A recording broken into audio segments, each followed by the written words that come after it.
But my fear is that this regulatory state, it's going to crack down on an industry that the regulators, they really don't understand yet. And it's going to force the next generation of financial tech to be created outside of our country.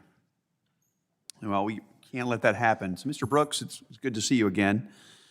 Where do companies draw the line and say that enough is enough with this anti-innovation, quote, regulation by enforcement, and then just decide to take their industry elsewhere to another country? Where's the line? Well, Mr. Budd, it's good to see you, and thank you for that question. What I would say is, in some aspects of the industry, the line is super clear. There are some products that are legal in other countries and are just not legal here.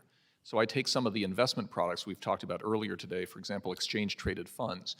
One of the things that makes crypto risky is that consumers may not understand the difference between one token and another token, and so they may want to diversify, much as I own an S&P 500 mutual fund.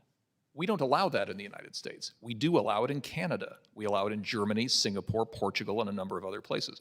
So if you're a developer of those products, there's no fuzzy line. It's super clear. You can't do that here. So you have to go abroad, okay? There are some other places. Can you say why we can't do that here? Sure. It's because the Securities and Exchange Commission has consistently refused to approve products that other G20 nations have approved. So we're behind the curve? Unquestionably. So given your previous experience running the OCC, I'd love to hear your perspective on where a regulator's authority begins and ends. Remember the joke earlier this year that everything's infrastructure? Well, it seems like Chairman Gensler thinks that everything is a digital asset that he can regulate. He cites the Howey and the Reeves test without providing any other explanations. So, Mr. Brooks, what are we missing? Because Chairman Gensler clearly doesn't see a limit to his regulatory authority in this area.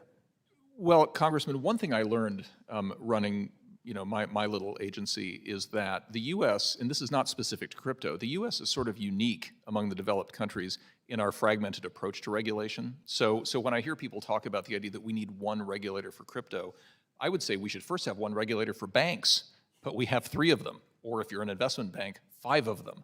So that's inherent in the system that we've got. What I say to that is the last thing we need to do is add another regulator to a system that's already got dozens of regulators. What we need to do instead is have parity for crypto activity along with traditional finance. If I'm a crypto lending platform, I should probably be regulated by the FDIC. If I'm a crypto trading platform, I should probably be regulated by the CFTC and SEC. But somehow we treat crypto, because it's new, as different from everything else. And I'm going to argue that crypto is just a step function improvement in the system. We already have a regulatory system. The laws are super clear how it works, but there's something about crypto that scares people. I don't know what it is. Maybe it's just because it's new. But I remember in my banking law class when banks were first allowed to use computers to keep ledgers, people sued over that at the time.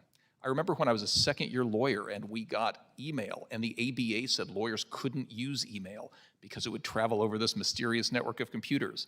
These all seem ridiculous today, but it seems like we haven't really learned the underlying lesson, which is technology usually advances human flourishing. We have a regulatory system. Let's use it. Thank you for that.